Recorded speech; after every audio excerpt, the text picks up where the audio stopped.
Hello everyone, welcome to another class. आज हम पढ़ने वाले हैं मैक्सवेल बोल्ट्जमैन डिस्ट्रीब्यूशन।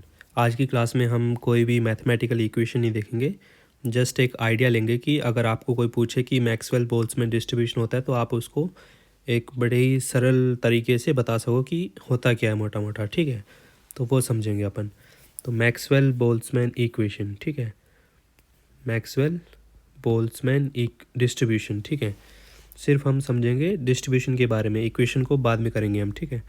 तो जेम्स क्लर्क मैक्सवेल और लुडविग बोल्ट्जमैन, इन दोनों ने इंडिपेंडेंटली काम किया था अलग अलग। किस चीज़ पे?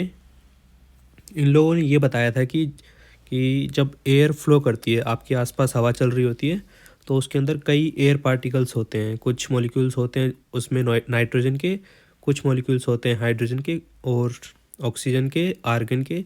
जितने भी आप गैस इमेजिन कर सकते हो, उनकी जो एवरेज डिस्ट्रीब्यूशन है, उनकी जो वेलोसिटी है, उनकी, जैसे आपने एक मॉलिक्यूल कंसिडर किया, ठीक है, जैसे ये सिस्टम है, सिस्टम ए। आपने किसी भी गिवन मोमेंट पे स्पेस के अंदर एयर को आपने देखा कि अच्छा इस स्पेस, इस पर्टिकुलर एरिया के अंदर, इस पॉइंट ऑफ टाइम पे ये N2 मॉलिक्यूल प्रेजेंट है, ये H2 मॉलिक्यूल प्रेजेंट है, ये O2 मॉलिक्यूल प्रेजेंट है, ये आर्गन का मॉलिक्यूल प्रेजेंट है, एटम प्रेजेंट है, ठीक है। ये सारे गैसियस मॉलिक्यूल है, आपने इनको देखा और फिर आप इनकी वेलोसिटी देख रहे हो कि इनकी एवरेज वेलोसिटी क्या है। पहले तो आपने देखी वेलोसिटी कितनी है, ठीक है, और इन लोगों ने क्या बताया कि एवरेज वेलोसिटी क्या होगी, और साथ साथ ये भी बताया कि एवरेज वेलोसिटी तो ये होगी और इनका डिस्ट्रीब्यूशन कैसे होगा। डिस्ट्रीब्यूशन बताया एवरेज वेलोसिटी का, ठीक है।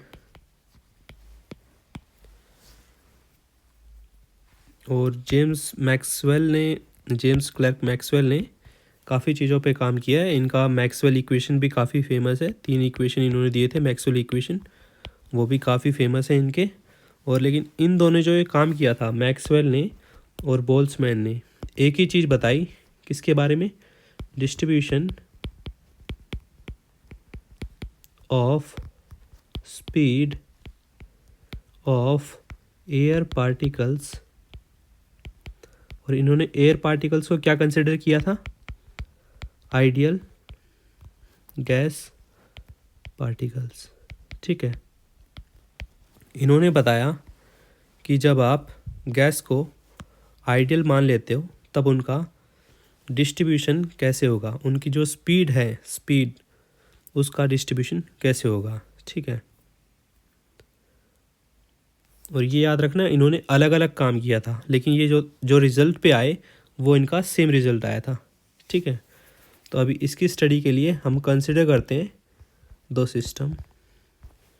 ये सिस्टम ए मान लेते हैं, इसको सिस्टम बी मान लेते हैं।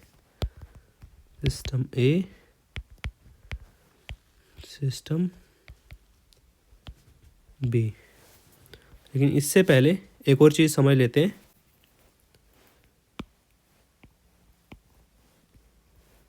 ये है सिस्टम ज़ीरो, ठीक है। अब इसके अंदर क्या है? कुछ मॉलिक्यूल्स हैं। अगर आपसे कोई पूछे कि टेम्परेचर क्या होता है, तो आप बताओगे कि गर्मी के हिसाब से आप बताओगे कि हीट कितनी है, ठीक है, 0 डिग्री, 2 डिग्री, 100 डिग्री सेल्सियस, ठीक है। ये आप बताओगे, ये आप एक मैक्रोस्कोपिक लेवल पे बता रहे हो, जो आप फील करते हो, मेज़रमेंट करते हो, ठीक है, उस हिसाब से आप बता रहे होते हो मैक्रोस्कोपिक लेवल पे। लेकिन टेम्परेचर का क्या मतलब होता है? टेम्परेचर क्या होता है? माइक्रोस्कोपिक लेवल पे। माइक्रोस्कोपिक यानी कि मॉलिक्यूलर लेवल पे टेम्परेचर को कैसे डिफाइन किया जाता है, ठीक है। तो उस चीज़ की स्टडी करते हैं हम किसके अंदर? मैक्सवेल बोल्ट्जमैन डिस्ट्रीब्यूशन में। तो इसके अंदर आप मान लो कि ये जो पार्टिकल्स है इस सिस्टम के अंदर, इनका टेम्परेचर हमने मेज़र किया, ठीक है, किससे, थर्मामीटर से, और कितना दिख रहा है हमें, 300 केल्विन दिखाई दे रहा है मान लो, ठीक है, 300 केल्विन यानी कि रूम टेम्परेचर पे, ठीक है, ये आपने देखा इसको। अब इसको थोड़ा और डिटेल में समझते हैं। अब हमने मान लिया कि सिस्टम ए, सिस्टम 2, दो सिस्टम है अपने पास, ठीक है, सिस्टम ए और सिस्टम बी। अब इसके अंदर कुछ गैसेस पार्टिकल्स हैं, 5 6 7 8 9 10, ठीक है, 3, ठीक है।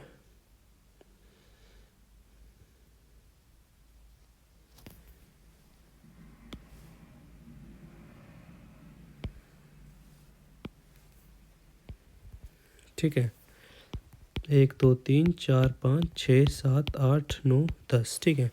अब इनके अंदर सेम नंबर ऑफ एटम्स हैं किसके, एयर के, कुछ भी मान लो आप, हम नाइट्रोजन कंसिडर कर लेते हैं अभी, N2 गैस के मॉलिक्यूल्स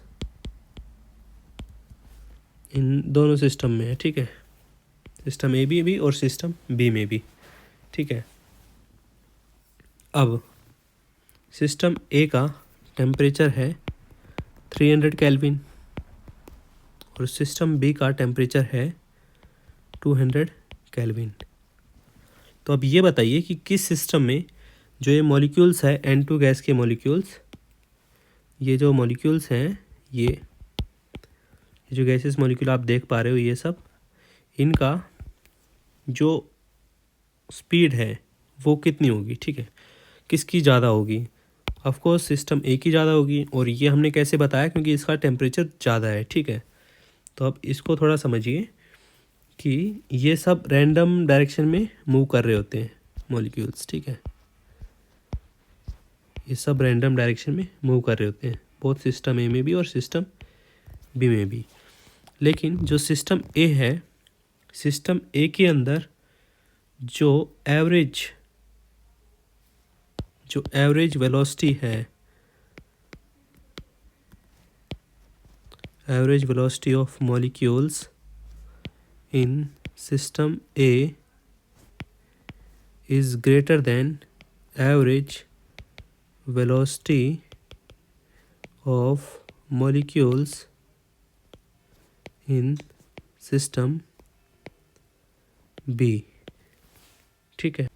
अब ये चीज़ है, अब कभी कभी ऐसा भी हो सकता है कि जो ये मॉलिक्यूल है, ठीक है, इसको मान लीजिए आप थोड़ी देर के लिए, ये वाला मॉलिक्यूल, ठीक है, हो सकता है इस वाले की इंडिविजुअल जो वेलोसिटी है, इसकी इंडिविजुअल N2 मॉलिक्यूल की वेलोसिटी इतनी ज़्यादा हो कि इससे ज़्यादा किसी की स्पीड ना हो सिस्टम ए में भी, ठीक है। सिस्टम ए में एक भी ऐसा मॉलिक्यूल नहीं है, N2 का जिसकी स्पीड इस वाले सिस्टम बी के इस वाले N2 गैस मॉलिक्यूल से ज़्यादा हो। लेकिन जो स्टडी करते हैं वो एवरेज वेलोसिटी की होती है, यानी कि इन सारे एटम्स को कंसिडर किया जाएगा, तब इनकी एवरेज वेलोसिटी निकलेगी, और उसके बेस पे आप बता पाओगे कि इसकी एवरेज वेलोसिटी ज़्यादा है, average velocity of system A is greater than average velocity of system B, इसलिए temperature of system A greater than होगा टेम्परेचर ऑफ सिस्टम बी। और इसको आप वाइस वर्सा भी बता सकते हो कि अगर सिस्टम ए का टेम्परेचर ज़्यादा है सिस्टम बी से, तो average velocity of molecules present in system A will be greater than average velocity of all the molecules present in system B. अब इसका मैक्सवेल बोल्ट्जमैन डिस्ट्रीब्यूशन देखना है। अब डिस्ट्रीब्यूशन किस पे देखोगे आप, ऑफकोर्स एक ग्राफ पे देखोगे, तो ग्राफिकल रिप्रेजेंटेशन में ही हम बात करेंगे अब, ठीक है।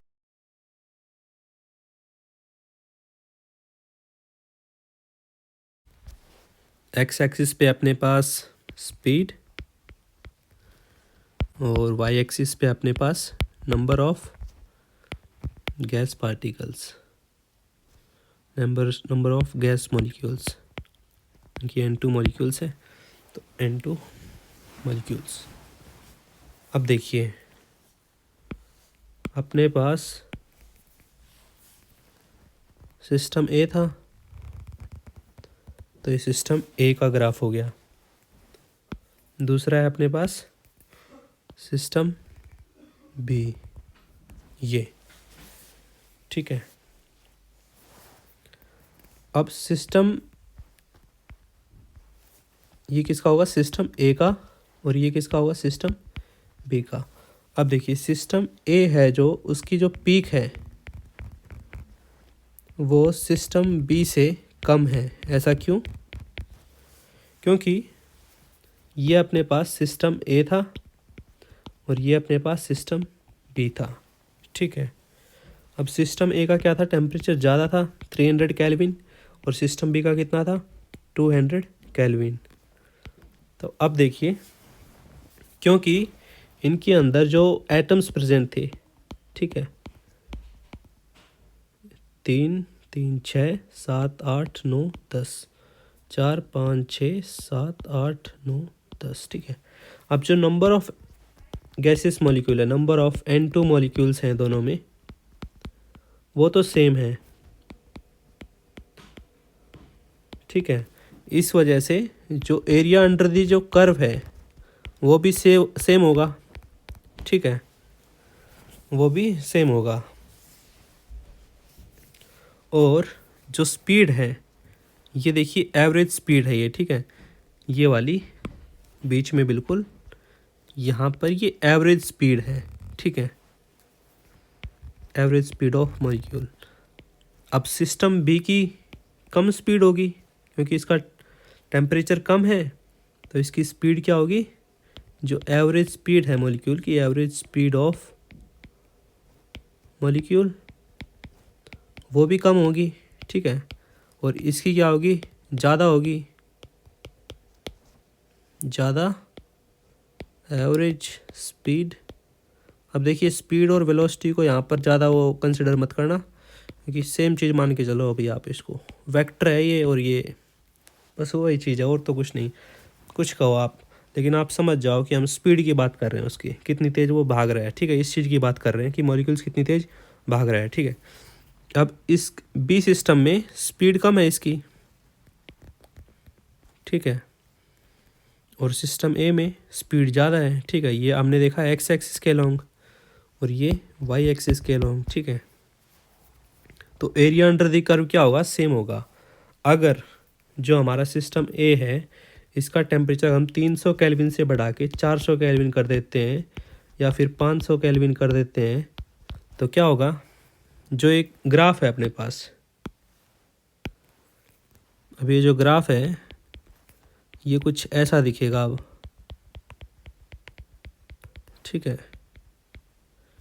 और जो इसके ये मोस्ट जो ये पीक है यहाँ पर, ये एवरेज वेलोसिटी ऑफ मॉलिक्यूल्स, ये क्या हो जाएगी, बढ़ जाएगी, ठीक है। यहाँ पर ये एवरेज स्पीड क्या हो गई है, बढ़ गई। यहाँ पर जो पीक है, पीक ऑफ ए डैश, ठीक है, इसको कह देते हैं ए डैश, जब हमने सिस्टम ए की स्पीड को बढ़ा दिया है, ठीक है, ए डैश, इसकी जो स्पीड है वो ज़्यादा है स्पीड ऑफ ए सिस्टम, ठीक है। लेकिन जो एरिया अंडर द कर्व है ए के अंडर, ये सेम होगा ए डैश वाला ए के बराबर, ठीक है। Area under the curve, area under the curve remains same for consideration of